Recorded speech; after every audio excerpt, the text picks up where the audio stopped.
સાબરકાંઠા જિલ્લાના હિંમતનગર તાલુકાના ઇલોલ મહેરપુરા રોડ બિસ્માર હાલતમાં જોવા મળ્યો હતો।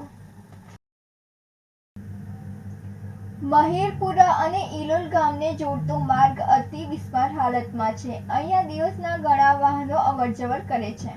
ઘણા સમયથી લેખિત અને મૌખિક રજૂઆત કરવા છતાં 8 દિવસ સુધી આ રોડનો કોઈ પંચાયત કે સરકારી ગ્રાન્ટમાંથી રિપેર કરવામાં ના આવતા સ્થાનિક જનતામાં રોષ જોવા મળ્યો હતો। આ રોડ વિજાપુર હાઈવેથી મહેરપુરા ઇલોલ દાવડ સપ્તેશ્વરને જોડતો રોડ છે। આ રોડ ઉપર શાળાએ જતા બાળકોની બસ અને અન્ય પ્રાઇવેટ ગાડીઓ અહીંથી પસાર થતી હોય છે। આ રોડની હાલત ખૂબ જ દયનીય છે। આ રોડ પર મોટા ખાડા હોવાના કારણે અકસ્માત થવાનો ભય સતાવ્યા કરે છે।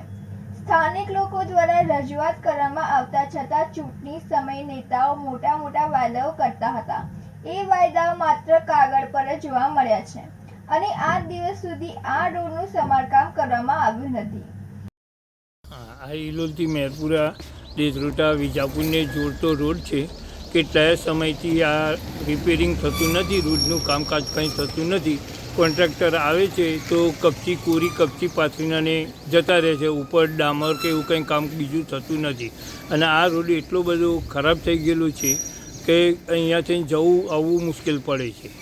અને અહીંયાથી સ્કૂલની બસો પણ ચાલે છે, રિક્ષાઓ પણ ચાલે છે, અને વિદ્યાર્થીઓ પોતાના એક્ટિવા જેવા સાધન લઈને પણ જાય છે, પણ એમને પણ અકસ્માત થાય એવી બીક લાગે છે।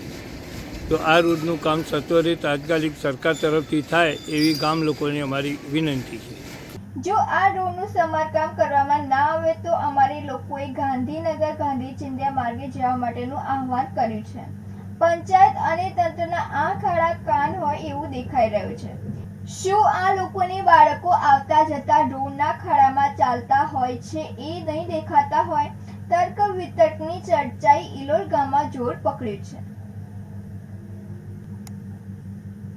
આબિદ ભુરા સાથે નંદિની જોશી, સિટી ન્યૂઝ હિંમતનગર।